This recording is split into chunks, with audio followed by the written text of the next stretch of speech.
The Honorable Cheryl A. Matthews presiding. Good morning, you may be seated.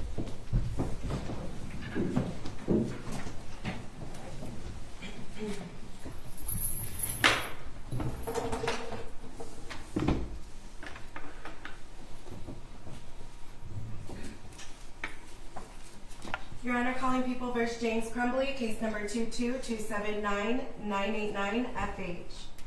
Thank you, Marquise, on behalf of the people. Good morning, Your Honor. David Williams on behalf of the people. Good morning, Your Honor. Marielle Lehman on behalf of Mr. Crumbley. Good morning. Mr. Crumbley, can you hear us? You have the headset on. Yes. So I want to make sure you can hear us. I can hear you. If at any time you can't hear anything going on in the courtroom, please let me know. Thank you. All right? All right, so I have the former client waiver form that we're going to go through first, correct? Thank you, Judge. Mr. Crumbley is also filling it out and signing it as we speak, Your Honor. Okay.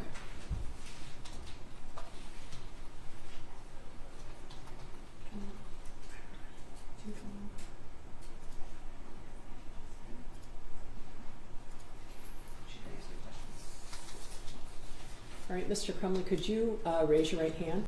Do you swear or affirm the testimony you're about to give is the truth to help you God? Yes. All right, you can put your hand down, and can you tell me your full name? James Robert Crumbley, And how old are you? 47. Can you read, write, and understand the English language? Yes. Can you hear and understand me? Yes. Could you hear and understand your attorney? Yes. Are you satisfied with her advice? Yes. You understand that you are charged with 4 counts of involuntary manslaughter. Yes. And do you understand that you have the right to conflict-free representation? Yes. Although there was formerly joint representation in this case, do you understand that attorney Shannon Smith represented your wife Jennifer Crumbley and that Miss Marielle Lehman now only represents you? Yes. Do you understand that your own interests and your co-defendant's interests may be or later may be or become material adverse? Yes. All right. Do you understand that both your attorney and your co-defendant's attorney have indicated that there was previously a conflict of interest between you and your co-defendant, and that is why we have separate trials? Yes. Although there are now separate trials, do you understand that your co-defendant is a former client of your attorney? Yes. Do you understand that the duty of confidentiality continues after the client-lawyer relationship is terminated, which means that your attorney still must protect the confidentiality of privileged information provided by your co-defendant? Yes. Do you understand that given the duties owed to former clients, your attorney may be limited in their representation? For example, your attorney may not be able to use privileged information obtained from your co-defendant to further your own interests? Yes.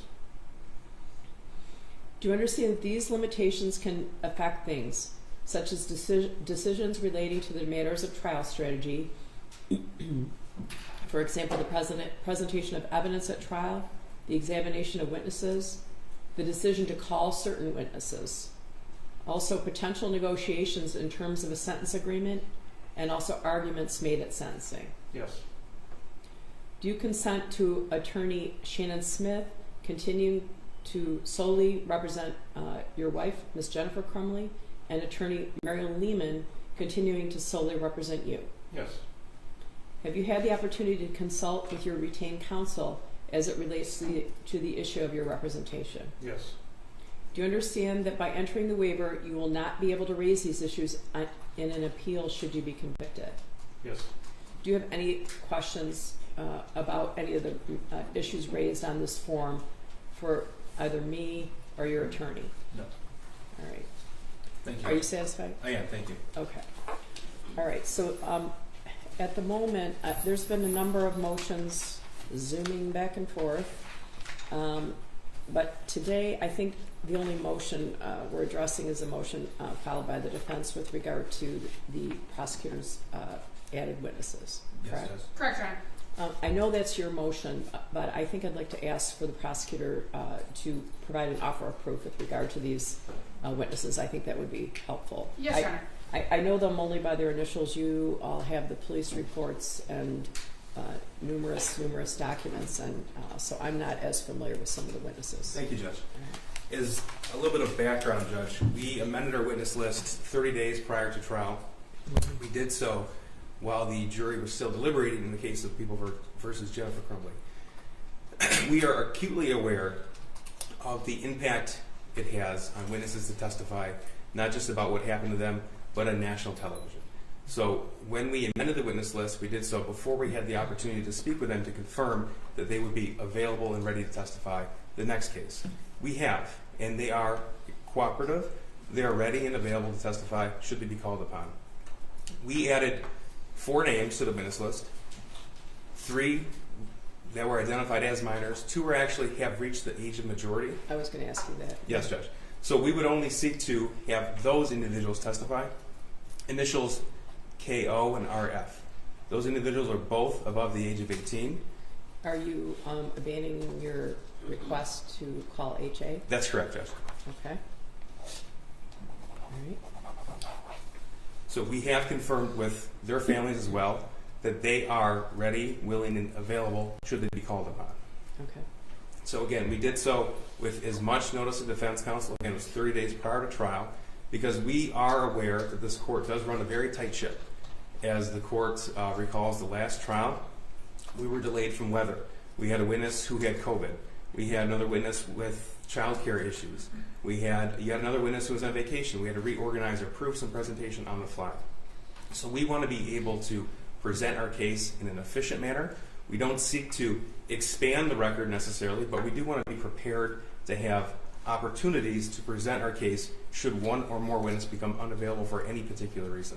Okay, well, I guess that's one of my questions, because you have Molly Darnell and Christy Gibson Marshall, who testified in the previous trial, testifying in this trial as well. That's correct. Because I guess I read, I don't know if it was a free press in the Detroit News, interpretation of the addition of the witnesses, that maybe they were supposed to take the place of other witnesses who felt too traumatized to testify. So, again, I believe that was the interpretation, Judge, and if it was articulated that way in the motion, then that was inadvertent. I don't think it was. But Okay, thank you, Judge. I thought maybe I was mistaken. So I believe so, Judge. So I'm interested in that. yes, Judge, they are available and they are cooperative and will be testifying in this case, Judge. Okay. Again, when we amended the witness list, it was right after they testified while the jury was still deliberating, and we are aware of the impact it has on everybody, not just civilian witnesses, but police officers as well. So we wanted to be, intent was not to add a number of witnesses, it was to be prepared in the event that someone would have to drop out at the last second, Judge. Okay, are you able to give the court an offer of proof with regard to KORF and as a separate issue, Kyle Keyser? Yes, Judge. If I may, I'll start with Mr. Keyser. Okay. So, Mr. Keyser is the original purchaser of the 6-hour 9mm handgun from the firearm store in Oxford. He bought that firearm in May of 2021. He used the firearm 3 times. He sold the firearm back to that same firearm store in Oxford on November the 13th of 2021. That's the gun that was purchased by this defendant, James Crumbley, on November the 26th. Okay. So he was added in response to statements made by Jennifer Crumbley's attorney during her presentation of the case, as well as Jennifer Crumbley's testimony. Now, I don't know what counsel's argument is going to be regarding the firearm. I don't know if Mr. Crumbley is going to testify or what he might say. So we added that individual. He's potentially a rebuttal witness. Obviously, we have no obligation to identify rebuttal witnesses. However, should the argument be presented in a certain fashion similar to that of Jennifer Crumbley, I think the background of that firearm, how it was stored, how it was bought and sold, would be relevant to the jury. So he was added after hearing the co-defendant's case in chief, Judge. Okay, I'm not following. You're adding him for the purposes of rebuttal only? Not necessarily. Okay. So it depends. I don't know how counsel is going to litigate her case, and obviously she's under no obligation to let us know that. I was struggling with the relevance he might bring to the case. So again, he bought the eventual murder weapon in May. Okay. He used it 3 times. He was provided with a cable lock. He never used the cable lock. He identified that as the same cable lock sold back to the firearm store, okay, which in turn will be identified by those witnesses as the same cable lock sold to Mr. Crumbley. Okay, I get it now. So, all right. again, Okay. and with KO and RF, both were students. Well, let me make sure that Mr. Keyser would potentially be in your case in chief, but you're asking for him on rebuttal. Well, at a minimum. Potentially on case in chief, and it really just depends on how the case progresses, Judge. All right. Okay. Thank Go you. ahead. KO and RF, Judge, both students, both wounded November the 30th, 2021. They were both in the 200 hallway, and they were struck as the defendant's son emerged from the bathroom adjacent to room 258. Okay, well, I guess breaking this down, the fact that they were wounded is potentially not relevant. What they saw is potentially relevant. Well, Okay. they both can provide testimony of seeing. They didn't identify the shooter as who the shooter was. They didn't know him prior to, but they saw a student dressed in all in black. RF saw the gun raised. She saw what she thought was an orange tip. Turns out it was actually the muzzle flash of the firearm as it was fired at her. At her. RF. Correct. Okay. Both were wounded. Both survived, obviously. Okay. And they were together in the 200 hallway, if the court recalls from the video, in the group of young women next to the window. Okay. So All right, but don't we have a video of that? we do have the video, Judge, but Okay. and the video obviously is extremely relevant, extremely important, because the shooting is why we are here. Mm-hmm. And when we have actual eyewitness testimony available, it is important for the jury to hear that perspective. Okay, what about KO? KO was next to RF. Okay, so why isn't this cumulative of either the video or Molly Darnell or Christy Gibson Marshall? Molly Darnell and Miss Gibson Marshall were in different parts of the school. They had different interactions with the shooter. KO and RF are the two individuals who are above the age of 18 with the best perspective of what happened on November 30th as a shooter emerged from the bathroom. Okay, is there anything you want to add about with regard to an offer of proof? Because really this is Ms. Lehman's motion, but I thought it'd be more important to have you start so that I would know what you are asking to present. So. Yes, sir. And again, just we are limited to the individuals we can call from that hallway because two were murdered in that hallway. Mm-hmm. So these are the two individuals that have the best perspective, who are now above the age of 18, Okay. who can actually testify as to what they saw, what they felt, what they heard as the shooter emerged from the bathroom and opened fire. Okay. It's not the same evidence as the video. The video has no sound. The video does not give that sort of depiction, that eye-level depiction, that eyewitness testimony. So it's just not cumulative. If we called every single student who was in that hallway, it could be cumulative, but we are being very selective in who we're choosing to call to testify because we want to limit it to the individuals who can provide the appropriate context and appropriate perspective that is not identical to anyone else. All right. I guess I'm gonna. I've been doing a deep dive into 611 and 403.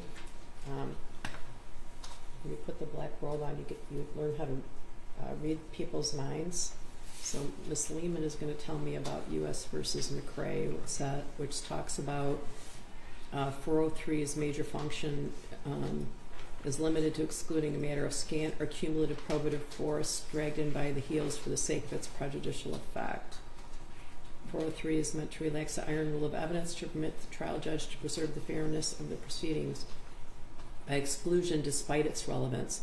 It's not designed to permit the court to even out the weight of the evidence to mitigate a crime or to make a contest where there is little or none. That's from that McRae case, and there's a discussion of 403. So I don't want to steal your thunder, but... Your Honor, I did file the motion, and I'm certain that the court has reviewed that motion. As the court suspected, I am going to address specifically 403, especially in light of the offers of proof that Mr. Keese just provided to the court regarding KO and RF.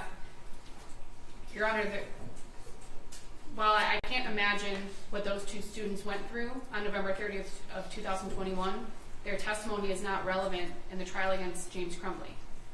He's been charged with 4 counts of involuntary manslaughter. He's not charged with assaulting anyone with a firearm. He's not charged with shooting anyone and wounding anyone. He's charged with 4 counts of involuntary manslaughter for the actions of his son. As the court correctly noted, Molly Darnell and Christy Gibson Marshall both testified in the prior trial and testified in relation to, I believe, in relation to the video that was admitted. Would you agree that they were not in the same location as the two witnesses, KO and RF? KO and RF, did you say, are both outside the bathroom? Correct. Is that accurate? The 200 hallway, it's been identified as the shorter of the 200 hallways. Okay.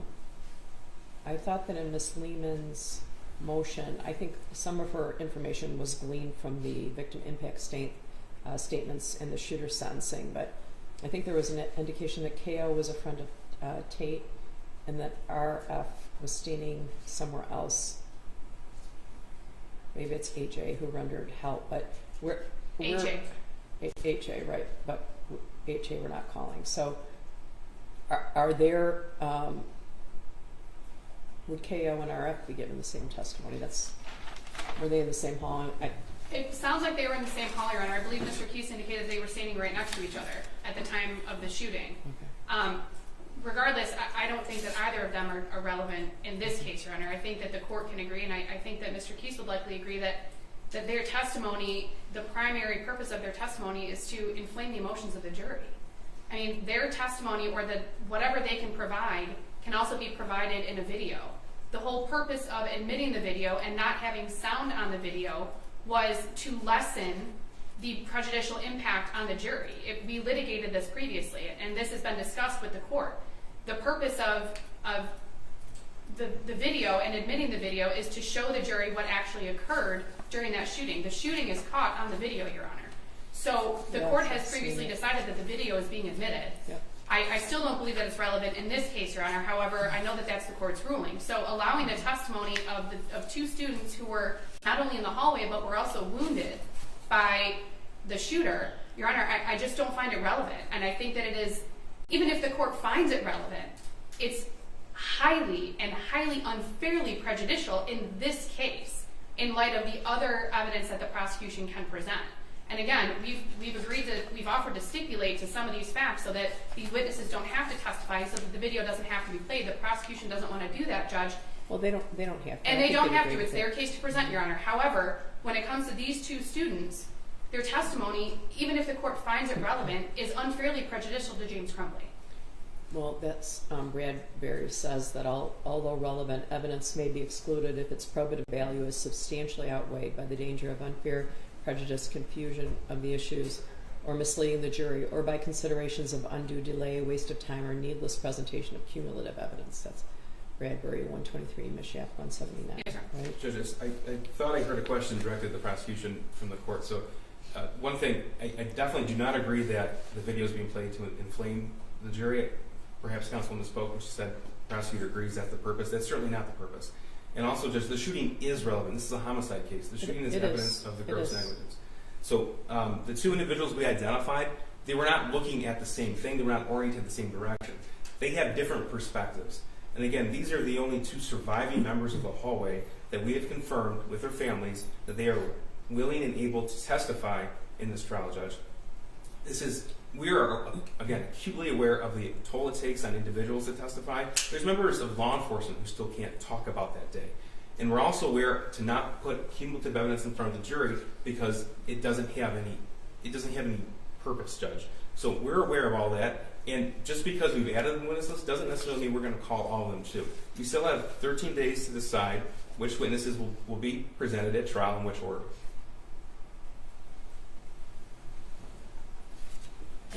Anything further? I'm probably going to write something. I guess, Ms. Lehman, you didn't address Kyle Keyser. I was sort of racking my brain to see why he's relevant, but now I think he is. Your Honor, I addressed him in my motion. I maintain the argument that I don't believe he's relevant. Well, if he apparently might have some information about the cable lock and whether the cable lock was in the same condition. If he's shown the cable lock during the course of the trial, if he testifies it's in the same condition it was in at the time that he resold the gun, that could be relevant. So I'm going to allow him to testify. As to KO and RF, I'm probably going to spend a little time. All right, but I will let you know very quickly. I've issued some orders on some of the other motions. And we'll issue some more orders this week. And I got another motion last night. So it's good that I don't have any other cases.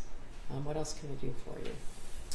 Council and I spoke about meeting with the court briefly in chambers, talk about logistics, if that's Sure. agreeable. Or maybe in the jury room if you want. I don't have anything to ask you about, but if you'd like to meet, to talk about logistics, that would be fine. There's just one issue that I think we'd like to discuss with the court. Okay. Thank you. All right. Thank you, Judge. Thank you. All rise.